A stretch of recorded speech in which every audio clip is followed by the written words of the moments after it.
doing sending our reactions, there's a react button, there's a react feature in the Zoom interface. Just at the bottom there, you're going to see it. So just use that to send a thumbs up, a love, clap, whichever reaction best suits what you want to communicate is going to be really helpful so that our host, our speaker is going to know that we are all in sync and that we are together even as he presents. So please, let's take note of this and do well to do so. So yes, once again, it's great to have Sir Boaz here. And in case you did not hear me the first time, our topic for today's webinar is leadership nuggets and principles for sustaining self-supporting ministries. And our guest speaker is Boaz Papendick, who is currently the vice president in WAD to coordinate OCI. So I will be handing over to Sir Boaz and we'll get started. Thank you, everybody. Lest I forget, I am Lily Chawaka, your anchor and moderator for today. It's great to have you all here. Well, thank you so much for the introduction. It's very nice to be with you this evening. Can you see the screen share? Yes, we we can. can. Screen share? Excellent. Yes, sir. Excellent. That's wonderful. If you don't mind, we'll just have a quick prayer again. I know we already had a prayer, but I always like to pray more often than not. So we'll just have a really quick prayer again. Dear Father, we thank you so much for the chance that we have to share tonight. Father, I don't want to speak. I want you to speak for me. Anything that needs to be said that we all need to listen, I just pray that you would just inspire my mouth and that you would inspire my brothers and my sisters that are listening, that we will all gain something from what you have to say to us this evening. Please take over and teach us. In your name we pray. Amen. So I am blessed to work as a lay person. Keep quiet, no. I am blessed to work as a lay person. I worked for the church for 7 years, and I enjoyed working for the church. All it of was us a will go tremendous inside blessing. now. You are the only one that will stay here. And until you finish that food, you are not going to leave this place. Please, Deji, your mic is unmuted and it's interfering. Thank you. Thank you. So I was so blessed. No Boaz. problem. I was so blessed to work for the church for 7 years. And if God told me very clearly that I should work for the church again, I would do that. But right now, I am so honored to actually not work for the church. I work for a supporting ministry at the church. It's called Outpost Centers International. Outpost Centers International is an organization of lay people from throughout the world who have come together to work together to find out how they can serve God. And why do we need lay people involved? Here are some texts that are very pertinent for us today. Let's just read those. And he said unto them, "Go ye into what? All the world and preach the gospel to every creature."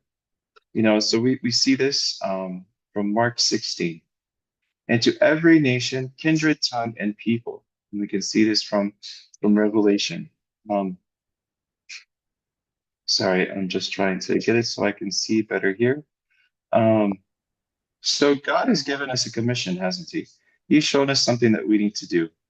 And here we have another quote from Maranatha, page 19. "By giving the gospel to the world, it is in our power to hasten our Lord's return." How many of us want to see God's return sometime soon? I think that's everybody. We are not only to look for, but to hasten the coming of the day of God. And then 2 Peter 3:12. And so each one of us has something to do. We each one have a part to play in the end time work. And I think that's definitely something that Alive Nigeria is all about. And I'm so excited to be meeting with you all this evening. And so we're going to be looking at the history and role of the supporting ministries. So these two young men are the founders of the supporting ministries. So the one on our left is E.A. Sutherland, and then the one on the right is Percy McGann. These young men were some we could call them the young sons of Ellen White, adoptive sons of Ellen White. They lived very close to her in Battle Creek, Michigan. And they met with her many times. They were able to learn from her, and they really appreciated all that Mrs. White had to say to them. And they really wanted to really grasp the message that she gave. E.A. Sutherland and Percy began went to school at Battle Creek College, as we can see in this picture, where they both were mentored by Mrs. White. Um, in fact, Percy even lived in the home while he was attending school. So when they finished studying at Battle Creek, the church actually took both of these young men and they put them to active ministry in the Lord's vineyard. This was in the United States. So E.A. Sutherland was actually asked to go and to be in charge of the school in Walla Walla, Washington, which now is Walla Walla University. And so while he was there, he was able to recruit 160 students to attend the school. And but they had a problem. They didn't have enough money in order to pay for the teachers and in order to pay for food, in order to do the different things that they needed to do in order to have a well-running school. And so what they did is they said, we're going to take the advice of the prophet Elisha from the Old Testament. And so what they did is they actually went. There was hills near the college. They took axes, they took horse carts, and they went up into the hills. They cut trees. They pulled the logs back to the school. They cut them up. They made lumber. They were able to use the lumber to then use to make things for the school, and then for the the community in general. They sold the wood, and instead of now losing money, they were actually able to make money for the students and for the school. So this helped the school to stay out of debt, and it helped the students also to pay their education, and it helped the students to have more of a well-rounded education. So now at the general conference, they had a report of what was going on in Walla Walla University, Walla Walla College at the time, and they had an excellent report, and they were like, "Wow, this is amazing. We need to have this same situation in Battle Creek because at that time Battle Creek was not doing well financially. They had a debt of over $90,000. Imagine that. This was back in the 1800s. That's a lot of money. That would be something like $3.2 million in today's currency. Can you imagine? And so they said, please, please come back to Battle Creek and help us to turn Battle Creek around. And so, they had a really hard time in the Battle Creek because the property that they had in Battle Creek was very small. The school in Battle Creek is right in the middle of the town of Battle Creek. And so they had no land in order to build industries. They had no land in order to do gardens. They had no space to do anything that they felt God was calling them to do. And so all they had was a small field. It was like a tennis court. And they said, you know what? Even though this tennis court is very small, we're going to turn this tennis court into something that would be a benefit. And they actually turned the tennis court into a garden. But they were still convicted that this really wasn't the best thing. They needed something different. And so they actually decided to make a decision, and they moved the school away from Battle Creek. And they sold the property and everything, and they moved it to where Andrews University is today in Berrien Springs. And since they were able to move the school to Battle Creek, they were able to have space. They had space to have a farm. They had a space to have industries. In the beginning, it was difficult because the students and the teachers, they were working together. But they had some issues because many of the teachers said, "We came here to teach. We came here to teach. We did not come here to work on a farm. We did not come here to work with cows. We did not come here to work in the fields." They said, "We came here to teach Greek and we came to teach Latin. We did not come to do these other things." And so the teachers said, "Oh no, we're refused. They were refusing to work in the fields." But Percy McGann and E.A. Sutherland felt convicted that God was calling them to work in the fields and to work with their hands. And so they had this major conflict. Many of the parents as well, they said, no, I spend good money to send my child to your school. And now you're making my child go and get his hands dirty. This should not happen. My child should not have dirty hands. My child should not have to work hard. He should be able to come and get an education, and that's it. And so, oh man, they had many problems. Finally, they eventually said, you know what, we're going to leave working for the church. And so Percy McGann, E.A. Sutherland, they left working for the church and working for the Andrews at what became Andrews University. They went and they got on this boat that we can see here on one of the rivers going through the southern part of the United States. And as they went on this boat, it was on a missionary journey. This boat was owned by Edson White, the son of Ellen White, and it was called the Morning Star. And while they were on this boat, Mrs. White said, "You know, I think that we should buy some land in the state of Tennessee." And Mrs. White pointed out some land, and she said, "This is the property that I've seen in vision. As you can see from our picture, this is excellent land, isn't it?" You can see all the stones on this land. And so when Percy McGann and EA Sutherland, when they look at this, the condition of the land, they were shocked. They said, how in the world can God show this land to Ellen White? And how in the world can we buy this land? This is horrible land. And Ellen White, she says, no, this is the way, this is what you need. And they wrestled with it. They wrestled. How can we buy this land? They said, this cannot be what we need. And Mrs. White, every time she says, God is leading us, He will show us the way. You know, these men were at this time, I think, if I remember correctly, they were in their 30s or 40s, and these are grown men.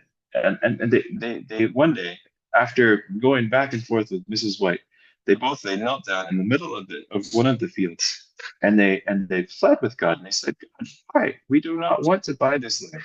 But they said, if you are leading us, we will do what we can. So they surrendered up their lives to God, and God actually gave them the money they needed.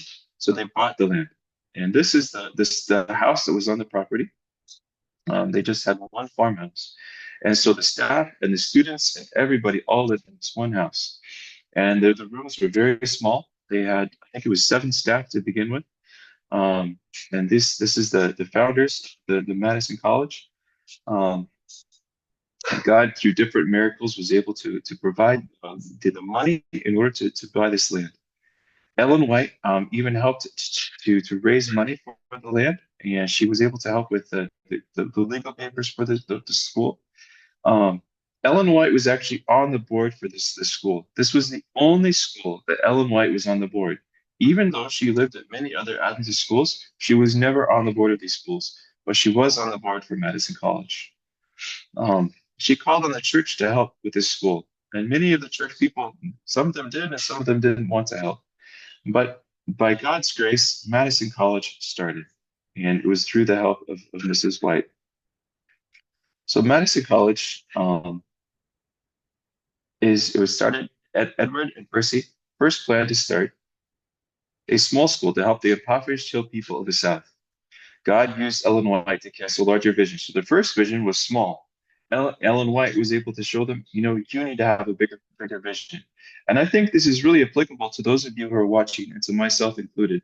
Sometimes our visions for what we're wanting to do are small visions. And maybe what God has for us is a bigger vision. This is something that we really need to be thinking about. A place where teachers and medical missionaries may be trained to carry the gospel work to the world. And so this is what Madison College was. It's a place that was designed to teach teachers, medical missionaries, so they could go throughout the world to be ministers for God, to be an example mission center, to be replicated. In other words, Madison College wasn't a place where we just have one school and everybody from the whole world comes to Madison College to be taught. It was to be an example school, and then we were supposed to create other schools throughout the world. Every possible means should be devised to establish schools of the Madison order in various parts of the South. So now, as we look at this, Mrs. White was talking to people living predominantly in the southern part of the United States. But the thing is, we're reading this quote from Africa. I'm living in Senegal, so I'm living north of you guys. You are in Nigeria. And so we're looking at this and we can say, well, do we need a school like this in Nigeria? Or maybe we need 2 or 3 schools like this in Nigeria. And for me, as I read this, I can say very honestly, we desperately need a school like this in Senegal. If many more in other schools were receiving a similar training, scripture, agriculture, construction, and medical missionary work, we as a people would become a spectacle to the world, to angels and to men. The message would quickly be carried to every country. So I think that we all have a vision to carry the message to every part of Nigeria. If you don't, then maybe you guys aren't alive Nigeria. And so, if we're saying that we are alive Nigeria, how can we truly be alive? What can we do to truly share the message, of God throughout the world? And this is one example, right? So what do we need to be doing? Oh dear, I just changed my. Ah, I'm sorry, I changed something here and I lost my screen. Um, okay, good. Okay. We can still see your screen, sir. You can still see it. I lost it. It was just my fault. Okay. So, so what we need to be doing is teaching agriculture, teaching the scriptures, teaching construction and medical missionary work. This is vitally important for the world today. As we can see here, we have the three aspects that are vitally important for the work: agriculture, teacher training, and medical missionary. So these three keys are the key components for any institution.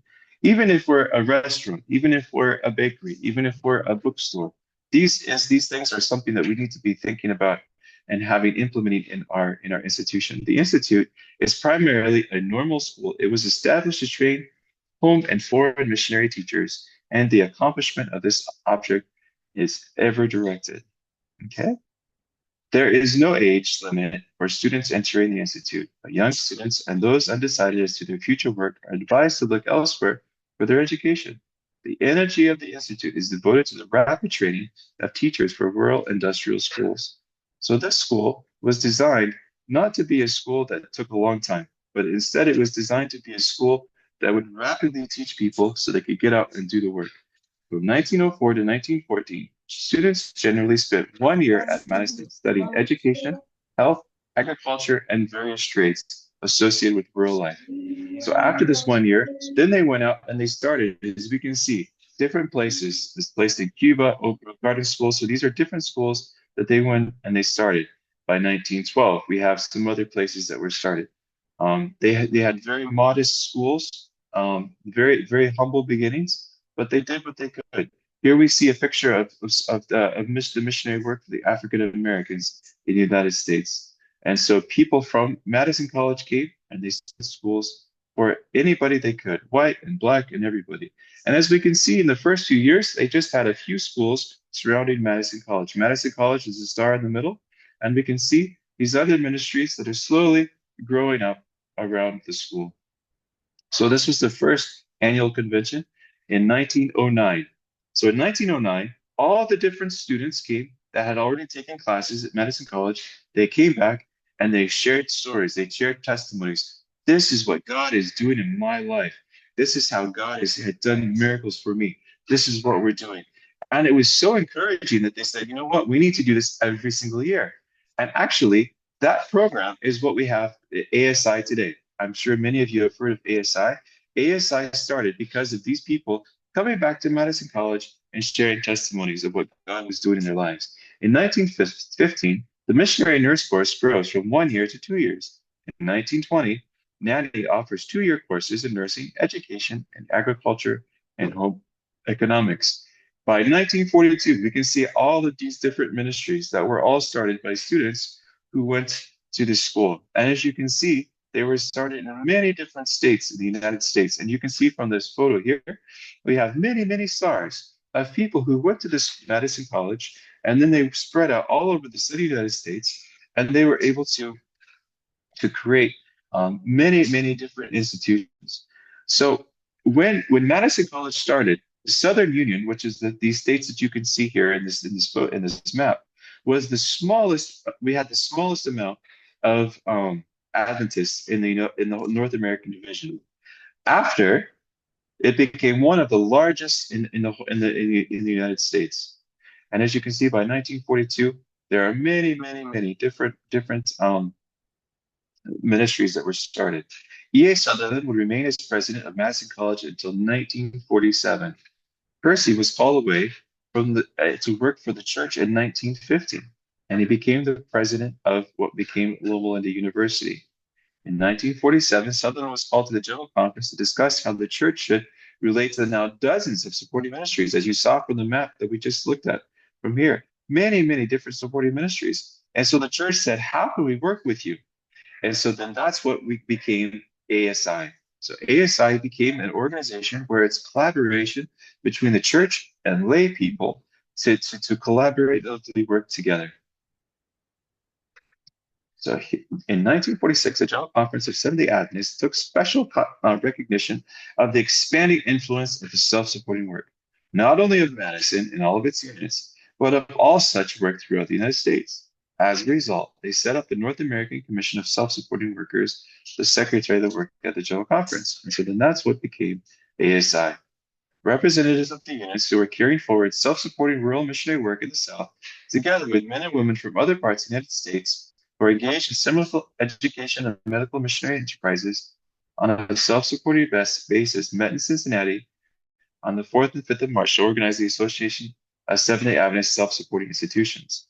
So this is what became ASI. So we have ASI in Nigeria, but I don't know if ASI is functioning as it really should. So this is something that we need to be praying about, that God would maybe influence some of us to help change ASI and make it something that is really focused on ministry, focused on lay people, working in collaboration with the work of the church.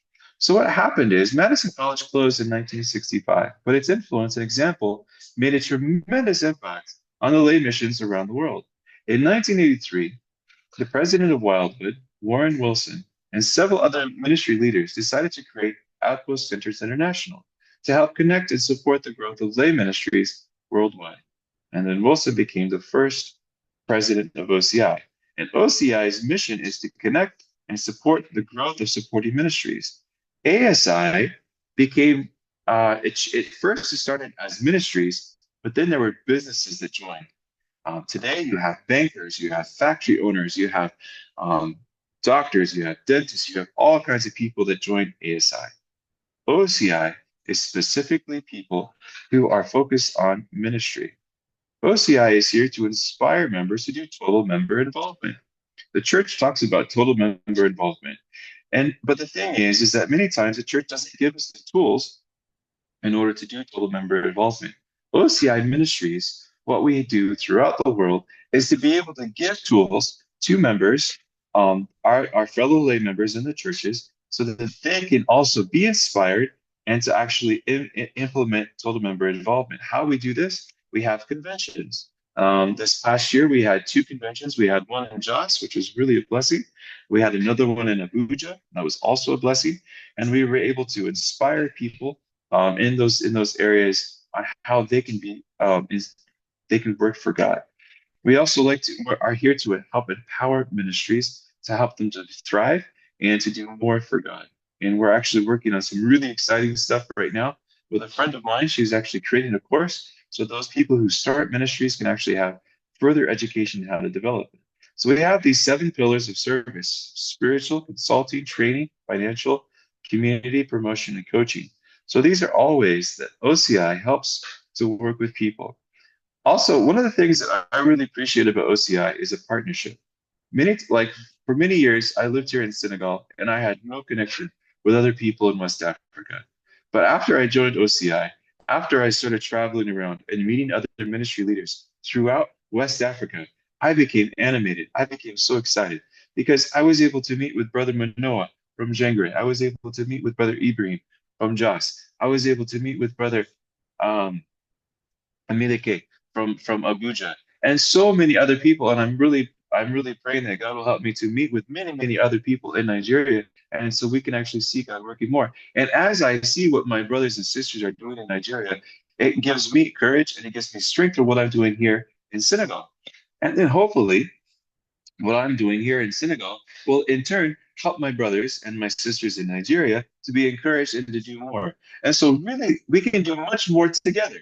If we're just individual in our own individual places, we're unable to do a lot. Maybe we'll feel lonely, maybe we'll be depressed. But when we come together and we work together, we can really see that God is working with us. Here we can see that OCI is we have two. It's actually much more than that. I think it's more like 300 and something ministries in over 72 countries, and so it's actually grown since this slide was made. One thing that OCI is heavily involved with is the light course. Well, this is something that we are doing here in Senegal. We are running the light course. Brother Manoa, with his ministry in Jengre, is also doing the light course. The light course is a wonderful tool to help people learn about God. Over 35,000 people have been trained through light courses in over 95 countries, with 45 affiliate schools and 65 light missionaries. You know, and the cool thing with light is it actually has been translated into many, many different languages. This is actually something that we need to work on in Nigeria, is that we need to translate this into some of the local Nigerian languages so that we can even have more reach in Nigeria. Yes, many people speak English, but if we can actually have the light training in the languages of the people, I think it would be much more powerful. Here, I'd like to just highlight a few ministries that we can see throughout the world. Here we have Siloam Valley Institute is a ministry in the Philippines, and you can see young people that we're talking with. This is a live Nigeria. We're young people here. So you can see young people in other parts of the world are also getting trained and they're learning. This is their dormitory. So this is where they live. They have no plumbing, no running water, no electricity. So it sounds a lot like Nigeria, doesn't it? But this helps the students to be strong and to be courageous, and they're able to learn so much to go and serve God. Here we can see one of the students is doing a cooking demonstration. Here we see a health presentation. Here we have another health presentation. This one is a school in Indonesia, and we can see that in Indonesia they're doing amazing work. Also, young people, and so young people are really the cutting edge of society. The one thing that's really that we can see in Indonesia is that we're working with Muslim people. That's one thing that I've definitely noticed in Nigeria. We have many Muslim people, and if I go to my Muslim brother, like Fulani brother, for instance, and I say, "You need to be friends with Jesus," he'll look at me and he might slap me in my face, or he'll turn his back and he won't even talk to me anymore.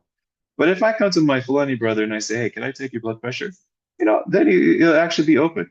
I was actually in Egypt. This was back in 2000, uh, probably 2014 or 13. I can't remember exactly. But we did a health expo with extremely conservative Muslim people with long beards and short, and the ladies were covered from head to toe. You could only see their eyes. Amazing stuff. And they were hugging us at the end of the presentation. This picture that we can see here from Indonesia is where people are doing health expos with the Indonesian Muslim people there.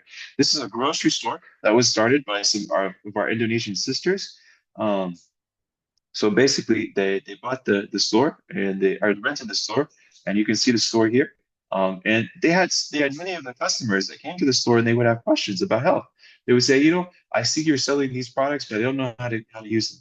And so what they did is they actually prayed and they actually got the second floor. You can see there's a second floor here, and God was able to open up the second floor for them. And then they started. Actually, COVID came right around this time, and they started doing church recordings in the second floor. They started doing classes, and it's all kinds of things. I mean, one thing led to another. Miracle after miracle happened, so that people have been baptized because of this grocery store. Imagine that. Is that something that we can do in Nigeria? I sure hope so. In India, we have a school, Springs of Life, where the young people are taught how to do sewing. Some of them are also taught how to be health coaches and wellness and midwifery courses. This is in Kazakhstan.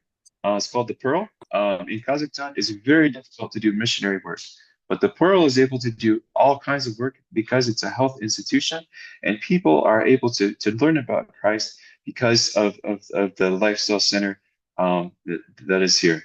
This is a school in Bulgaria where they're training people to work in the Middle East or North Africa, and they're doing incredible work. This is a project, a health expo in the country of Tunisia.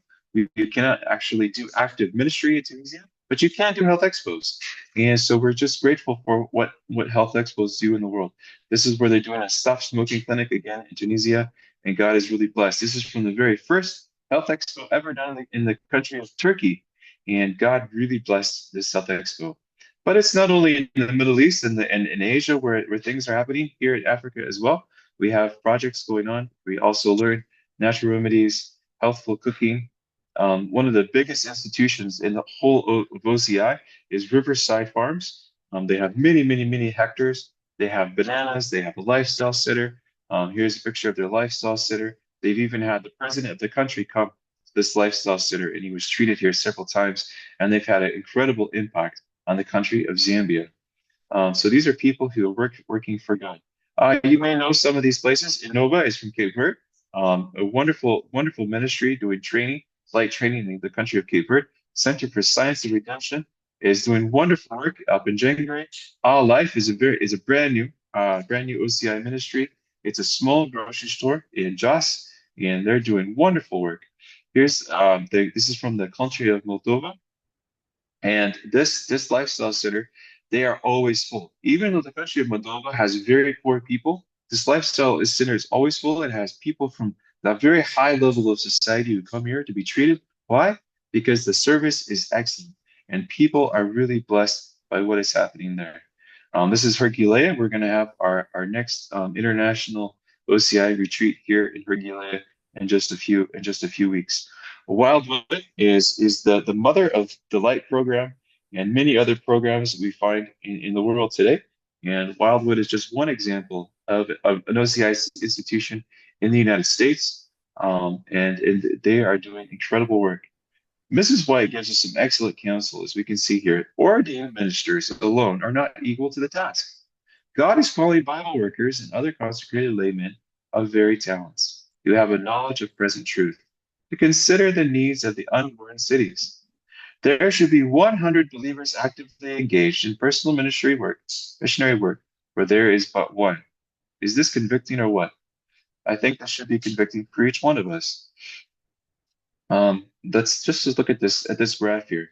If you can see this graph, you see in the middle of the graph we have a small light blue line. So this small light blue line is the representation of the pastors, the laymen in our church. As you can see, we have many, many, many, many, many lay people and very, very few pastors. So if we sit back and we say, oh, well, the pastors will finish the work. They're the ones that are going to go out and they're the ones that are going to do the preaching. They're the ones that are going to do the work. They're the ones that are going to tell everybody about Christ. My brothers and sisters, when we look at this graph, we see we have very few pastors. And there is absolutely no way that they can do the work. They need our help. As lay people, we have a responsibility. The work of God in the earth can never be finished until the men and women comprising our church membership rally to the work and unite their efforts with those of ministers and church officers. Is this always easy? I can honestly say that it's not always easy, to be honest. But God is faithful. God is faithful, and He is working with us. And for that, we are very grateful. So this is the end of my presentation. I'm going to do stop screen share, and I'll turn on my video. And then I'm going to look at our questions that we have here.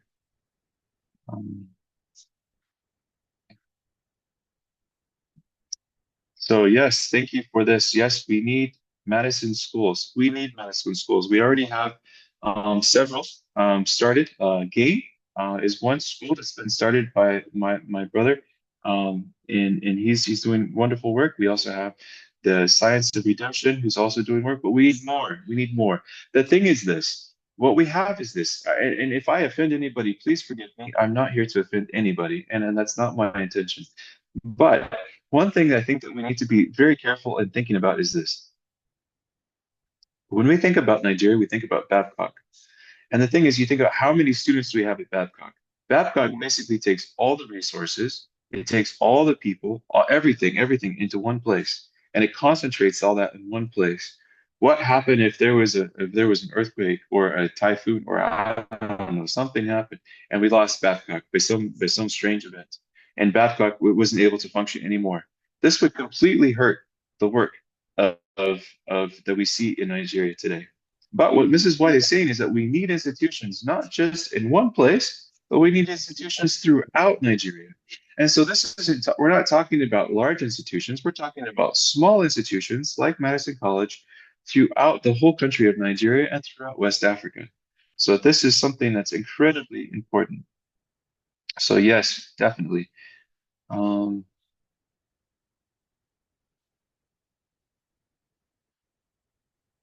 any other questions? What does it take for a ministry to join OCI? You need to talk with me. Or you can talk with me or with Brother Manoa. I can put my email here. And let me see.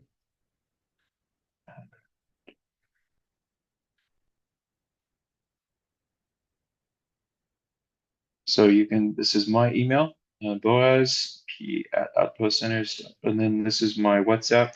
My WhatsApp honestly is much more I use it much more.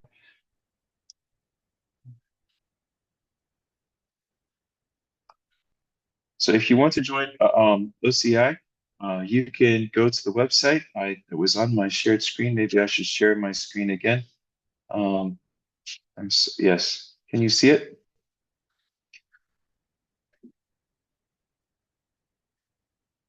Oh, nope, that's not what I wanted to do. I wanted to, sorry, please forgive me. So if you can just capture that, then that should show you. Um, okay, I'm going to stop share screen now and go back to the questions. Do OCI fund capital for project ministries? That's a wonderful question. Thanks so much for asking it. That's a very pertinent question. OCI doesn't provide capital. What OCI does is it it helps with donors from, like, say, for instance, the West, be able to give money to those of us that are working over here in this part of the world. For instance, I don't have money, and that's one of my biggest problems, because when I come to Nigeria, people come and they expect me to be giving them money, and I don't have money to give, and that makes me very sad. I'm actually searching for money. I need just to help you understand where I'm at. I need to probably $200,000 because I need to buy land so I can develop the medicine school. I need to do all these things. You also need to have money. How am I going to get money? I'm praying about it. I'm asking God to give me money. I am creating. I have a Facebook page and I do things. But for what helps me though is that I have, say, connections like family and friends and whatever in the States.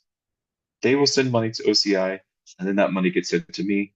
They get a tax write-off. It helps them, and that helps. And I can tell you about that more later. So, but yeah, OCI doesn't necessarily give money directly to a project. There are times when, in different circumstances, OCI will help with some funds, but it's not on a normal basis.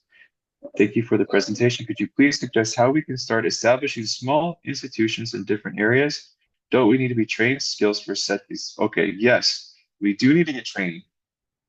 Um, so that's a wonderful question. Do we need training? Yes, we need training. We have Brother Manoa and Brother Ben in Benjengre. They have a school. It's a 9-month flight training course. And so if you're wanting to get really hands-on information, hands-on training, um, I highly recommend that you go and you attend their school. I have a 2 month training course here in Senegal. It's in French. If you speak French, you're more than welcome to come. Uh, so yes, you can do also training online. Light actually, if you go to lighting your world, if you go to their website, I can maybe share that with you later, or maybe one of my friends could find that link and put that up. Um, but if you go to the Light website, you can do training online with the Light website. There also is online training from Wildwood. I think there's online training from UG Pines, if I'm not mistaken. There should be online training from many other of our institutions throughout the world. If you are able to leave Nigeria, there is a really good program in English at Riverside Farms in Zambia. I think that's also a 9 month training course. I would highly recommend that as well. I have friends that live and work there. It's a beautiful, beautiful place. going to Zambia, it would be wonderful. Um, so definitely, um, what I did in my life. So this is kind of going back into our theme for this evening. What I did for my life is I made kind of a Maslow's hierarchy of needs. And what I did is, so we kind of have the triangle, right? Or the like kind of a ladder. So on the top, when I grew up in Egypt, I was in Egypt for 4 years as a child. And when we left, I didn't want to leave Egypt. I wanted to stay in Egypt. My parents made it very clear that we needed to leave. Thank you so much for the link, that we need to leave. And so we unfortunately went back to the States. But I wanted to go back overseas again. I did not want to stay in the States. And so I had a ladder, okay? And at the very top of my ladder was be a missionary. At the bottom of my ladder, I had each rung on my ladder was a different thing I needed to do. One, I needed to finish college. Two, I needed to take training to become a Bible worker. Three, I needed to work as a Bible worker and gain knowledge in what it meant to be a Bible worker. Four, I needed to get a wife. Five, I needed to have a master's. I need to go, able to accomplish. And now I live overseas. I'm a missionary. I was able to accomplish that. So what have I done? I have another ladder. Okay. I have another ladder. Thank you so much for those links. And now at the top of my ladder, what do I have? Madison College 2.0 in Senegal. And so this is my big thing right now is I want to have Madison College in Senegal. So this is my goal. So now what do I need to do? I need to find land. I need to find funding in order to be able to buy the land. I need to have to develop, get people, staff, other people to work with me.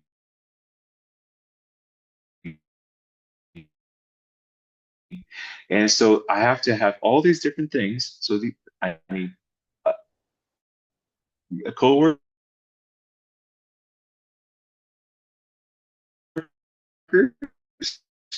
I need land.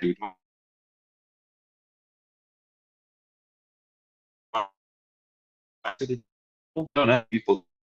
Mike to talk with God. God, do we have money? No. Have advice for each one of you is in your work, wherever you are, whatever you are doing, is to make that ladder. At the top of the ladder, make your goal, whatever that is. A lifestyle center, successful restaurant, food factory, school, um, orphanage. There's so many different things that we could do. Man, we said sometimes our dreams are too small. We need to have big dreams. And we need to really ask God to give us these big dreams. And so whatever your dream is, that dream needs to be on top. And then what you need to do is to pray to God and then to make a list. What do I need to get in order to get up to that goal? Now, if you are single, if you're a young lady and you're looking for a husband, if you're a young man looking for a wife, you need to make sure that you have your goal very clear of what you want to do, lifestyle center, restaurant, whatever it is, up there.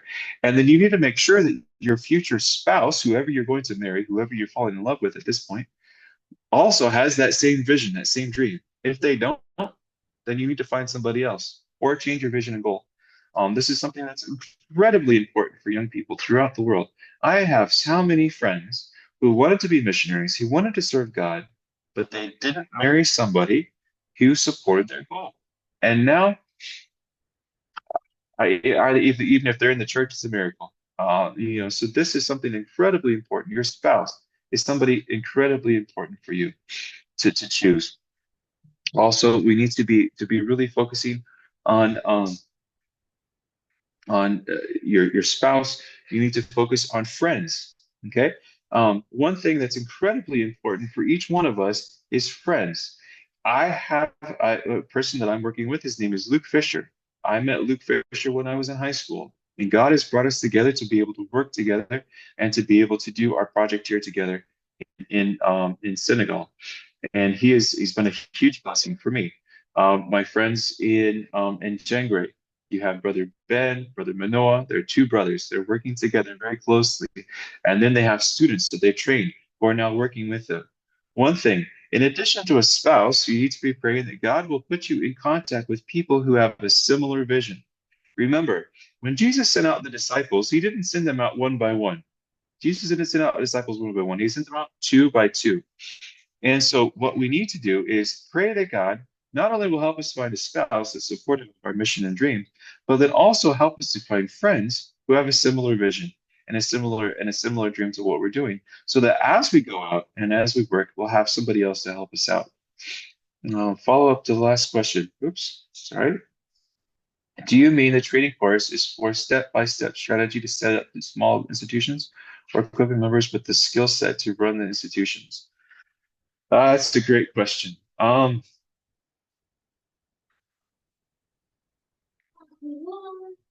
Some schools, I think, do help you in that. Not all schools do. Um, some of the help that you're asking about, like, is there able to get like a strategy for future work? Um, some of that is just say, for instance, just talking to me. Some of that is just going to be strategizing yourself, kind of like what I've been saying, like getting a wife, getting friends that you can work with, and those in similar fields. Some of these schools will help you get those skills, and some of them maybe will just give you more like the building blocks, and then you'll have to do the strategizing yourself. I have some documents that I could maybe share with Emilike. I think I'll do that later, or I think I might have already shared them with him. But I have some documents that will actually give you a step-by-step idea on how to start a ministry. And so, if we can have Brother Emilike share those with you, I think that would be the greatest thing. Um, and so, because I think that's exactly, it's even easy, it's better than going to a training course because then you can just read it. It's a PDF document that will show you like just a step by step. You need a board. So that's also another thing that you need to do. You need a board. You need to have people who, like I say, lawyers, doctors, business people. For instance, myself, I'm running fully on donations. I don't have a job outside of what I'm doing. And so I have people who sponsor me to do what I'm doing. Now, I cannot come and sponsor you for what you're doing there in Nigeria. So what are you going to need to do? You need to pray that God will put you in contact with people in Nigeria who can sponsor you to do the work that you're doing. Another thing that you can do is like, for instance, with Sister Sarah in Jos, she has her restaurant and her health food store called All Life, and they do all kinds of ministry there. And so, what does she do? She uses her restaurant and her grocery store as a way to fund her ministry. And so, what you also need to be doing is thinking, how can I fund my ministry? Now, we don't want to be beggars. We don't want to go to. I don't like to be a beggar. That's anything far from what I want to do. So I've chosen to do what George Mueller does. And I'm not saying you have to do it this way. This is just what my family and I have decided to do. We try our best to be similar to George Mueller and not ask people for money, but to ask God directly for money. And to be honest, God has been there for me every single time. He has provided miracle after miracle after miracle for money to come. And the thing is that God never gives me money when I want the money. He always gives me the money when I need the money. And he doesn't always give me he's always late. God is always he's difficult to work with sometimes. But it's always in his time and he knows what is best. I don't always know what is best, but God does. And so my advice for you, Frit, is really to put all of these things before God and to really ask him and beg on your knees, that God will really show you what that is. And one thing to remember is this. One thing to remember is this. God isn't calling us to the same thing. In other words, some of us are called to be pastors, some of us are called to be teachers, some of us are called to be nurses, of us are called to be painters, some of us are called to be builders, some of us are called to be orphanage directors, some of us are called to be um, uh, the directors of the king of the bongo up in Jos. He used to be in charge of the what do you call it, the customs for Nigeria. So God is calling us, each one of us individually, to do different things. Never for once think that you have to be just like me or you have to be just like somebody else. Each and every one of us is different in our own way. And the very key thing for each one of us to think about and pray about and beg on our knees is say, God, show me what you would have me do. Not what you would have my sister do, my brother do, my friend over here. No. What would you have me do with my skills, my personality, and how you have made me. How can I, as an individual person, serve you in your vineyard? This is so, so vitally important because each one of us is very, very, very different, and we're not the same person. And each one of us needs to really take this on as an individual person. Really appreciate the document starting with ministry. Yes, I will make sure that we get that. Will it be okay to establish a ministry that only meets felt needs within the necessary? Yeah. Well, yes. Is it felt needs without necessarily sharing the gospel? How do you suggest we run our ministry in a way to avoid burnout? Oh boy, that's a wonderful question. Two very good questions. So, without sharing the gospel. Okay, so when we're like, for instance, how many of you are working in northern Nigeria? That's a question. Say for instance, way up in the north where we have the problems with Boko Haram and something like that. In those areas, sometimes it's just a smile that we can use. Sometimes we're unable to really reach out to people and talk to them about Jesus. But the thing is this, the key is this: the words that we say, how we interact with other people. Are we stealing from people? Are we organized? Are we showing by our life that we're a Christian? And again, I don't mean to be offensive, and that's not my intention at all. But unfortunately, my perception of Nigerians by somebody living from the outside of Nigeria is that Nigerians like to steal, they like to lie, they like to take advantage of you, and that Nigerians are maybe people you don't want to deal with. And again, I don't mean to be offensive. I have visited Nigeria now, actually 3 or 4 times now, and I love Nigerians. And so I have seen myself, I've experienced Nigeria and Nigerians, and I've seen that Nigerians are wonderful people. Why? Because Nigerians have showed me that you are wonderful people, that you don't steal money, that you don't, not everybody does is the same. Does that make sense? What our job is to show Christ. And unfortunately, as we know from Nigeria, you have some really poor examples in the church leadership in Nigeria. We have union presidents who are stealing money. We have union presidents who are causing trouble. And so, what was the question? Is it, will it be okay to establish a ministry that only meets a felt needs in the community? Are you showing Christ? Are you showing a Christian example? Are you showing love to other people? This is one you can definitely develop a ministry that does that. My son is trying to help me out here. Um, and so this is something incredibly important.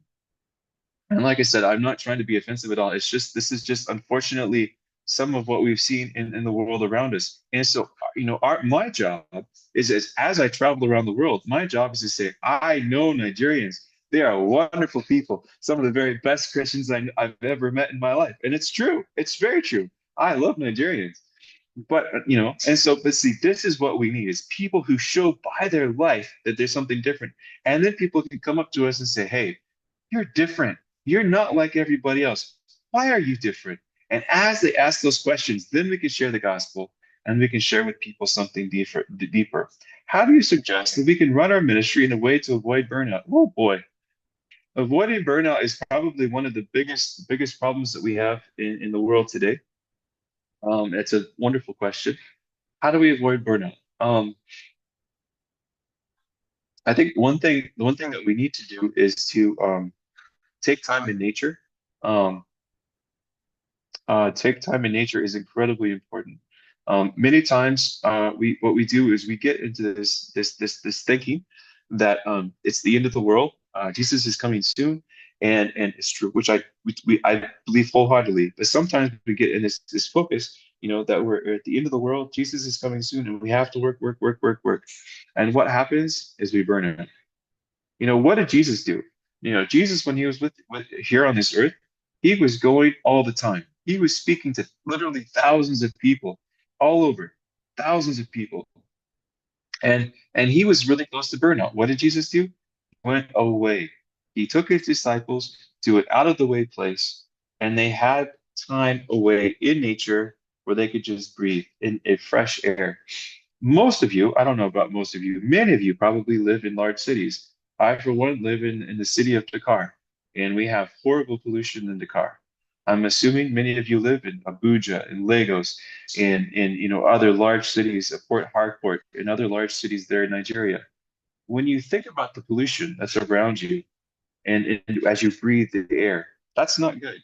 You need to be able to take time and take your family away, go to the village and take time away from the busyness and the stress of life in the city and have time in nature.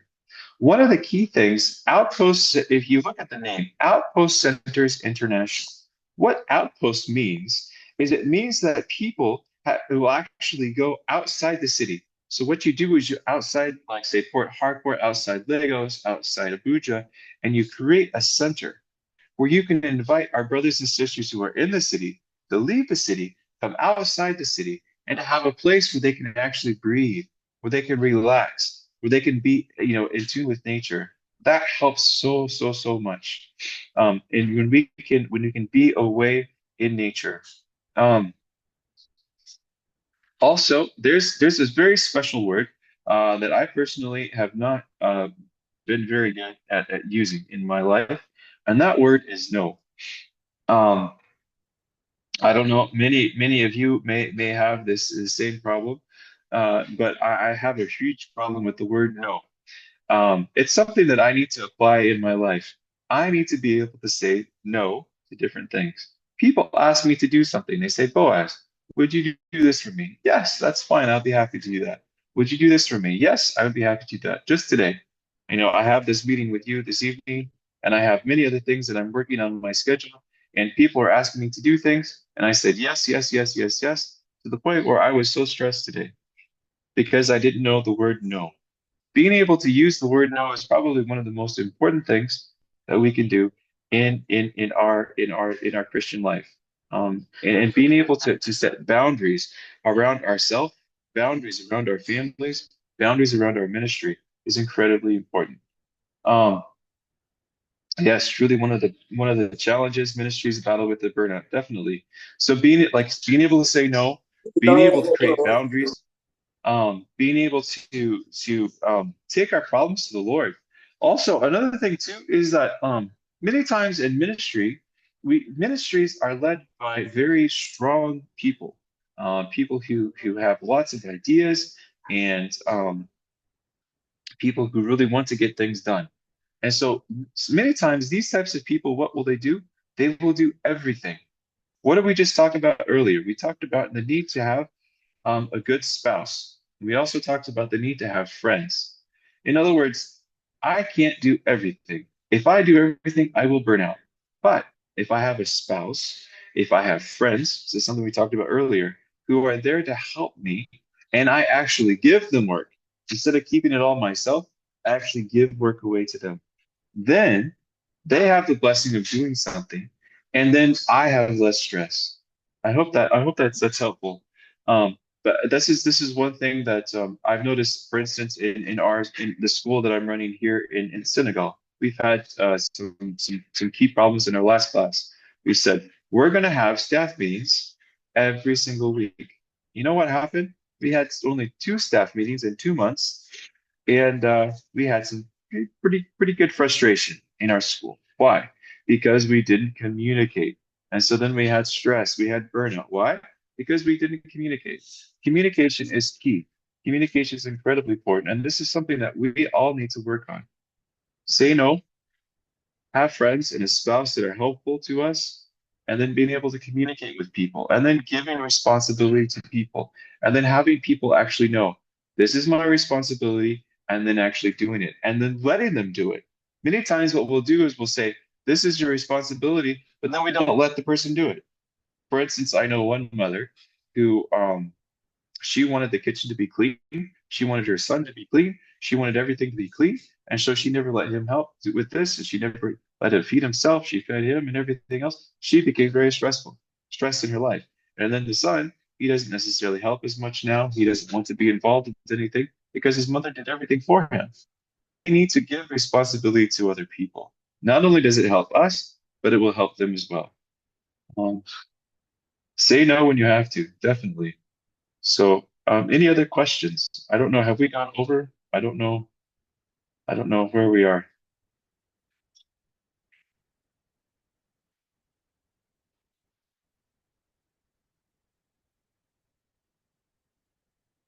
Any other questions or anything?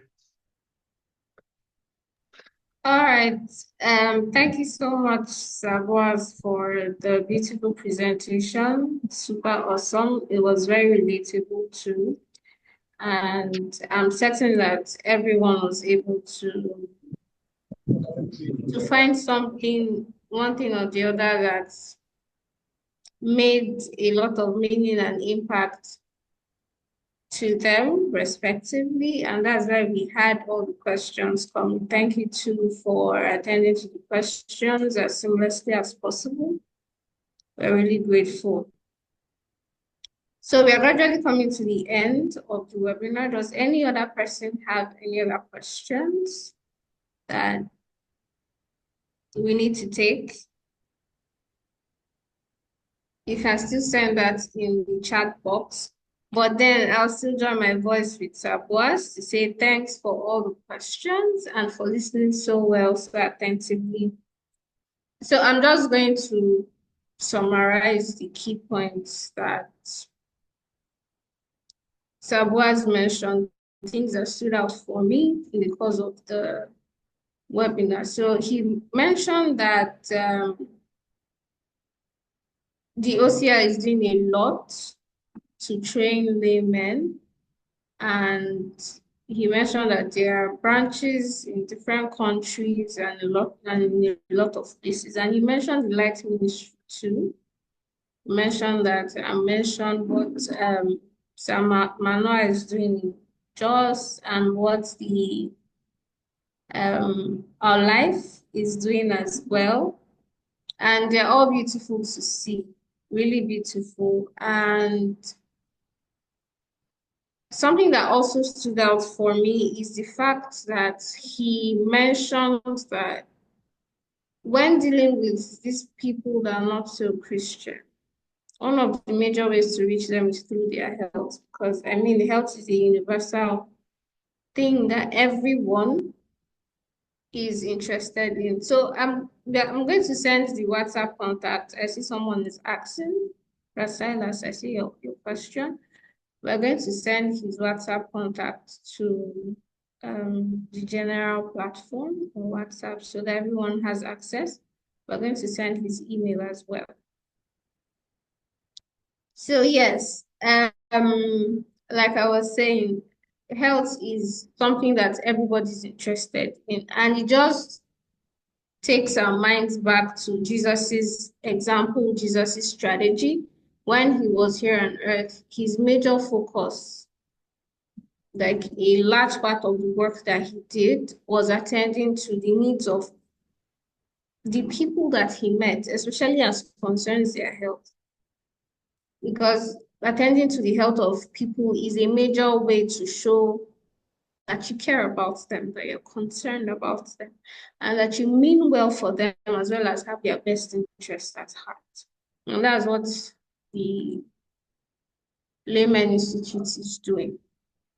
Also, something else that he mentioned is the percentage of pastors to laymen. It's I would say it's staggering, but in the negative this time. It's a staggering 0.01%. I think I caught that. Yes, because we have about 99.9 percentage of laymen that could actually carry the work forward. And who are these laymen? We are. And we can only do what's best by being actively involved. TMI, total member involvement, is not just about the campaigns and local church and all. No, it's about us personally, individually. We're supposed to really do a lot of work ourselves in our respective corners.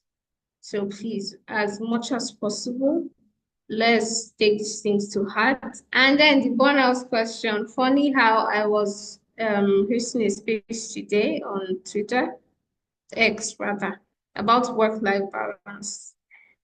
I know many of us can relate to the fact that this year has been like a lot of years mumbled into one. Like a lot of years just put together in one, and years just start.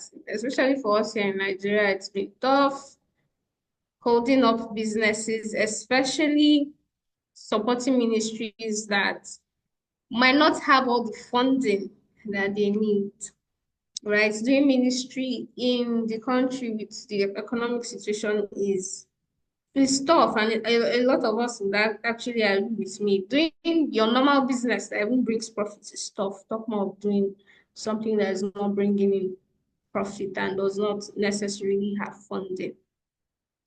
So, as much as possible, let's take the nuggets that he has given very seriously. Delegating is important. Learn how to say no, learn how to set your boundaries. And don't just set boundaries, but stick to these boundaries, okay? It's going to save your life. And that's um something we should take seriously, because even Jesus himself used to take out time, go to secluded places to rest, to be refreshed, commune with the Father. So it's not just about grinding, grinding, grinding, and wanting to finish the work. May we not be finished while we're trying to finish the work, right? Of course, we want to be used by God or not be used at all or nothing. But even while we do that, God says He wishes above all things that we be in good health, even as our souls prosper. Because it is when we are prospering in health and otherwise that we can carry the work forward. So that's basic. Those are basic takeaways that we have from tonight's webinar. Aside from the questions that we've shared, we can still share the insights that we've gotten. You can share them here in the chat box so that our boss would know that we've been able to glean a lot from what he has done for us so selflessly today. Even in the midst of everything that he had to do today, he took out time to spend with us. We can also send our insights to the WhatsApp group so that others that were not able to join this session, they can also learn from things that we have. So I see that, okay, Alive Nigeria needs these OCI trainings. Can we be informed when future virtual OCI trainings are happening? So we can join this as well. I think this is to Sir Boaz. So please, as much as possible, sir. I don't know how. Is there a subscription mailing list we could join? Yes, sir. So that we could have information on future virtual OCI trainings. I think what we need to do is I need to probably just talk with Brother Emilike and then just develop something. Maybe we can do something specifically for Alive. So I can probably talk with Brother Emilike and then we can do that. I think that would be probably the best thing. So maybe if the Alive Nigeria, the core leadership group, if you could get together and have a meeting and then talk with me specifically, maybe we can do a series of talks on different things or question and answer session or something like that. But I think that would be great.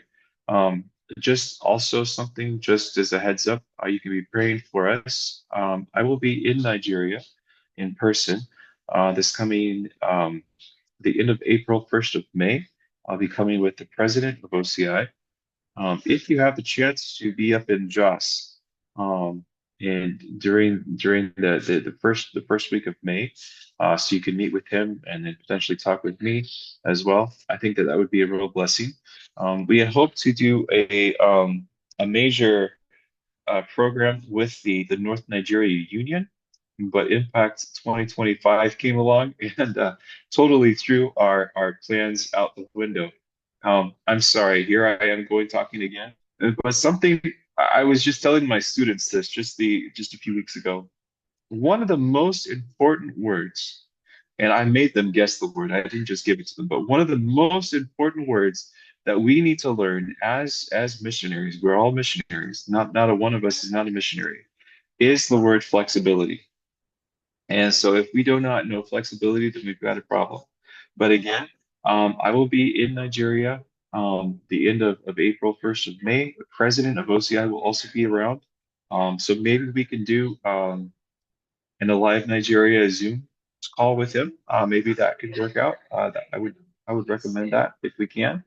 And then also if we can work with the main core Alive Nigeria um, people and then come up with a plan, I'm totally willing to work with you and to do something.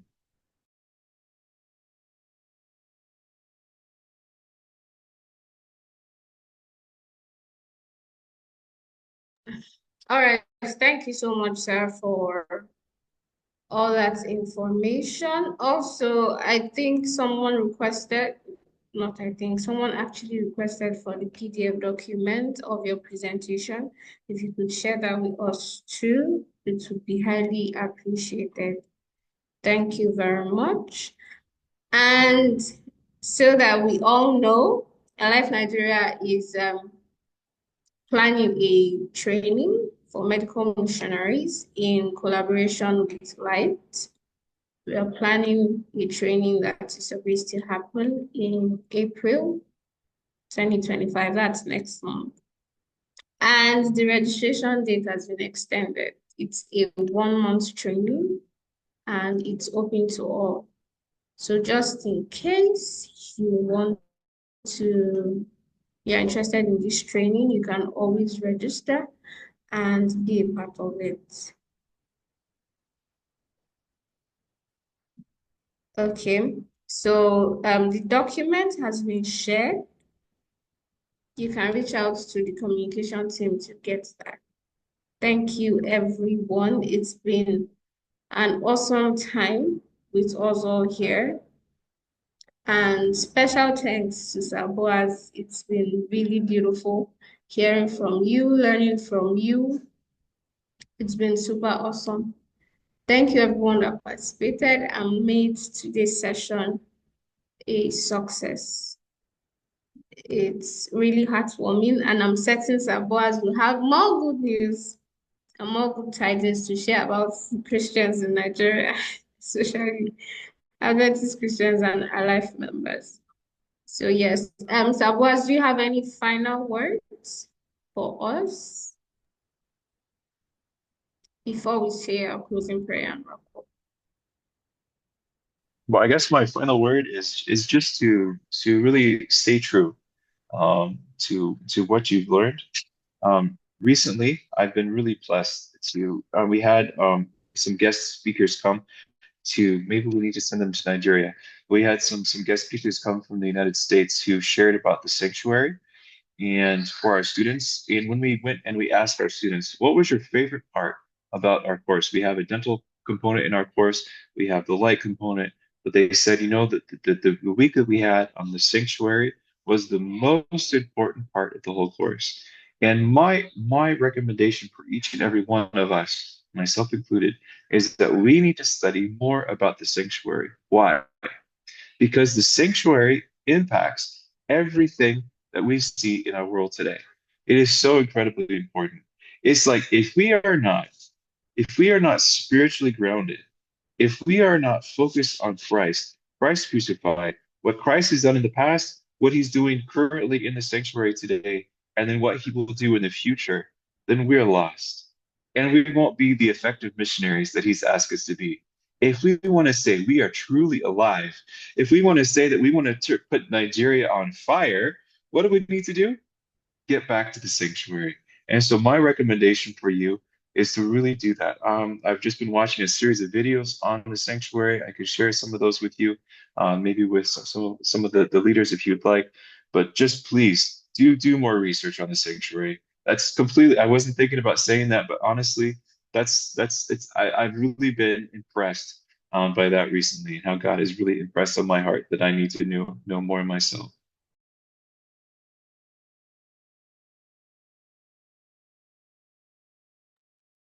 Awesome. Thank you so much, sir, for throwing that in. So please, everyone, it's not just about hearing. He that hears and does not do what he has heard is like one that looks at the mirror and leaves and forgets what he looks like. So please, as much as possible, let's put these things into action. Let's put this into action and carry the work forward. That's the only way we can basically be alive and also make Nigeria as alive as God wants it to be. So we're going to be taking our closing prayer. Thank you everyone for adhering to all our ground rules and guidelines. Thank you so much for your cooperation. It's been really wonderful. God bless you all. Thank you. Thank you, Brother Silas. So, okay, let's all be in mood of prayer and we are going to end the webinar. Thank you, Sovereign Savior. Thank you so much for, once again, for the life of our speaker. Thank you for his family and his son that came to help out. Thank you because we know that you will continue to use him as a vessel unto honor, as a blessing to all that come in contact with him. And you also raise people to bless him, just as he has testified that you've never failed and you've continued to support and provide for the ministry. We trust that you will continue to carry this work forward in him and through him, and that testimonies will continue to abound in his mouth. Thank you, dear God, for our life in Nigeria. Thank you for the work you're doing in us and through us. Thank you because you will not let this ministry to die. Thank you because you will continue to fill us with your zeal to do more, to carry the work forward, to be agents of change, the change that we seek to see. Thank you, oh God, for everyone here present, every family here represented, because we trust that you meet us at very points of our need for revival, reformation, our needs for our heart desires being fulfilled, those that are seeking admissions, those that admission into school, into different programs, scholarships, those that are seeking life partners, those that are seeking for clarity in life generally, direction, those that are seeking for business capital opportunities, jobs. Dear Lord, thank you because you trust that you're going to provide all of this. Thank you for your death on the cross and for the boldness and confidence to approach your throne of grace to obtain mercy. Dear Lord, continue to be with us, continue to abide with us. Bless our week, go before us, and make every crooked way straight and every rough path smooth. Thank you because we trust that you do exceedingly and abundantly above all we've asked, because we've prayed in the glorious name of our Savior Jesus Christ. Amen. Thank you all once again. Thank you, Sir Boaz. Amen. Thank you, everybody. Amen. God bless you all. All right. Thank you. Take care. Amen.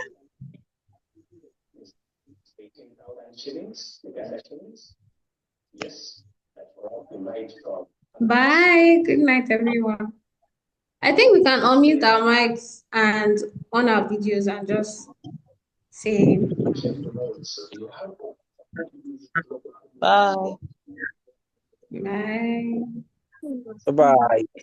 Okay. Sabu, as your son can come and say bye to us. I think he went to bed. You want to say goodbye, Lisa? Bye. You just want to say goodbye? Okay. All right. Send our love to them.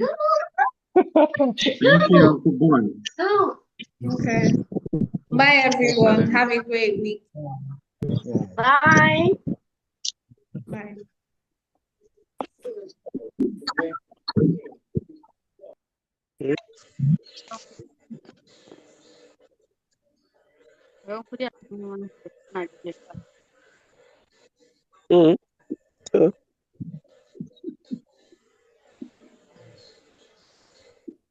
Okay.